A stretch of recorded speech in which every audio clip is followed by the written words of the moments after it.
ଯଦି ଆପଣ କେଉଁ ଝିଅକୁ ମନେ ମନେ ଭଲ ପାଉଛନ୍ତି କିନ୍ତୁ ଯେତେ ଚେଷ୍ଟା କଲେ ମଧ୍ୟ ତାକୁ ପଟେଇ ପାରୁନାହାନ୍ତି, ତାକୁ ନିଜର ମନ କଥା କହିବାକୁ ଡରୁଛନ୍ତି, ଆଉ ଆପଣ ଚାହୁଁଛନ୍ତି କି ସେ ଝିଅ ନିଜେ ଆସି ଆପଣଙ୍କୁ ଭଲ ପାଉଛି ବୋଲି କହୁ, ତେବେ ଆଜିର ଏହି ଭିଡ଼ିଓଟି ଆପଣଙ୍କର ଇଚ୍ଛାକୁ ପୂରଣ କରିବ। କାରଣ ଆଜିର ଏହି ଭିଡ଼ିଓଟିରେ ମୁଁ ଆପଣଙ୍କୁ ଶିଖାଇବି ଏମିତି ଏକ ବଶୀକରଣ ନମ୍ବର।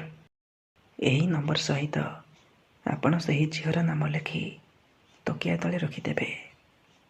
ଗ୍ୟାରେଣ୍ଟି ଦେଉଛି, ଯେଉଁ ଝିଅ ପଟୁନଥିଲା ସେ ଝିଅ ଆପେ ଆପେ ପଟିଯିବ, ନିଜେ ଆସି ଆପଣଙ୍କୁ ଭଲ ପାଉଛି ବୋଲି କହିବ। ଏହି ବଶୀକରଣ ସାହାଯ୍ୟରେ ଆପଣ ପଡ଼ିଶା ଘର ସୁନ୍ଦରୀ ଭାଉଜକୁ ମଧ୍ୟ ନିଜ ବଶରେ କରିପାରିବେ। ତା'ଠାରୁ ନିଜର ମନ ମୁତାବକ କାମ ହାସଲ କରିପାରିବେ। ଏଥିପାଇଁ ଆପଣଙ୍କୁ କିଛି ବି କଷ୍ଟ କାମ କରିବାକୁ ପଡ଼ିବନି କିମ୍ବା କିଛି ବି ପଇସା ଖର୍ଚ୍ଚ କରିବାକୁ ପଡ଼ିବନି। କେବଳ ମୁଁ ଆପଣଙ୍କୁ ଗୋଟିଏ ବଶୀକରଣ ନମ୍ବର ଶିଖାଇବି। ଆପଣଙ୍କୁ ଏହି ନମ୍ବର ସହିତ ସେହି ଝିଅ ବା ମହିଳାର ନାମ ଲେଖି ନିଜ ତକିଆ ତଳେ ରଖିବାର ଅଛି। ଗ୍ୟାରେଣ୍ଟି ଦେଉଛି, ଯେମିତି ଆପଣ ଏହି ନମ୍ବରରେ ତା'ର ନାମ ଲେଖିବେ, ସିଏ ସେପଟେ ବିଚଳିତ ହୋଇ ଉଠିବ, ଆପଣଙ୍କ ପାଖକୁ ଆସିବା ପାଇଁ ଛଟପଟ ହେବ। ଯେପର୍ଯ୍ୟନ୍ତ ଆପଣଙ୍କ ସହିତ ସମ୍ପର୍କ ରଖିନି, ସିଏ ଗୋଟିଏ ମୁହୂର୍ତ୍ତ ବି ରହିପାରିବନି। ନମସ୍କାର ଦର୍ଶକ ବନ୍ଧୁ, ଏସ୍ ମନ୍ତ୍ର ଚ୍ୟାନେଲରେ ଆପଣମାନଙ୍କୁ ସ୍ୱାଗତ। ଯଦି ଆପଣ ଝିଅ ପଟେଇବାକୁ ଚାହୁଁଛନ୍ତି, ପଡ଼ିଶା ଘର ସୁନ୍ଦରୀ ଭାଉଜକୁ ପଟେଇବାକୁ ଚାହୁଁଛନ୍ତି, ତେବେ ଆଜିର ଏହି ଭିଡ଼ିଓଟିକୁ ପୁରା ଧ୍ୟାନର ସହିତ ଶେଷ ପର୍ଯ୍ୟନ୍ତ ଦେଖନ୍ତୁ। କାହିଁକି ନା ଆଜିର ଏହି ଭିଡ଼ିଓଟିରେ ମୁଁ ଆପଣଙ୍କ ପାଇଁ ଆମର ତନ୍ତ୍ରଶାସ୍ତ୍ରରୁ ଏମିତି ଏକ ବଶୀକରଣ ନମ୍ବର ନେଇ ଆସିଛି, ଯାହାକୁ ପ୍ରୟୋଗ କରି ଆପଣ ଝିଅ ପଟେଇ ପାରିବେ।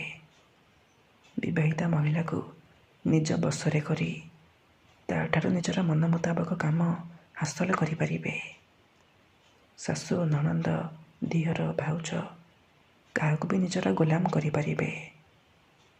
ଏହି ବଶୀକରଣ କରିବା ପାଇଁ ଆପଣଙ୍କୁ କିଛି ବି ସାମଗ୍ରୀର ଆବଶ୍ୟକ ନାହିଁ କିମ୍ବା କୌଣସି ପ୍ରକାର ନିୟମର ପାଳନ କରିବାକୁ ପଡ଼ିବନି।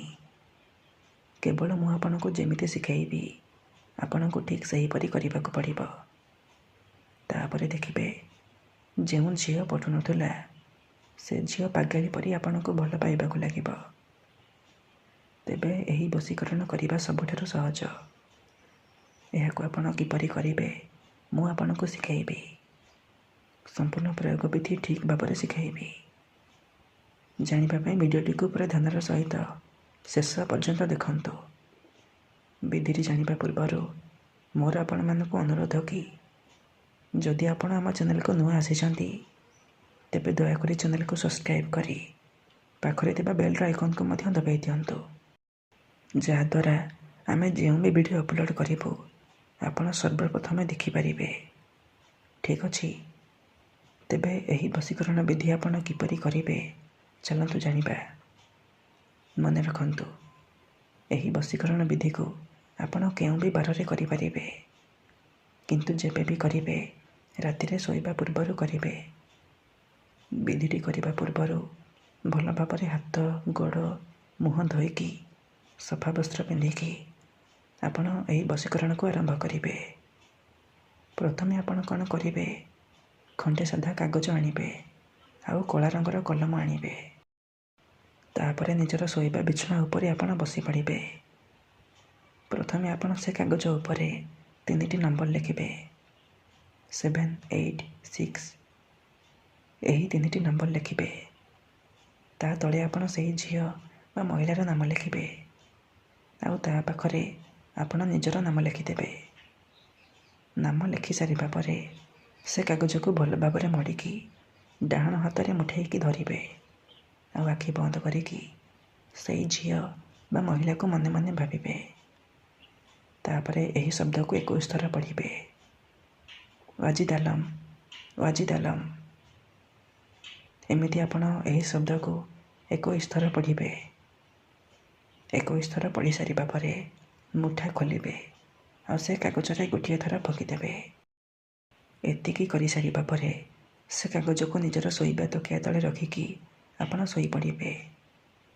ଗ୍ୟାରେଣ୍ଟି ଦେଉଛି, ଏପଟେ ଆପଣ ଏହି ବିଧିକୁ କରିବା ମାତ୍ରେ 5 ମିନିଟ୍ରେ ସେପଟେ ପ୍ରଭାବ ପଡ଼ିବା ଆରମ୍ଭ ହୋଇଯିବ।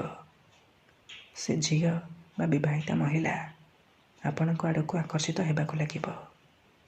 ଧନ୍ୟବାଦ।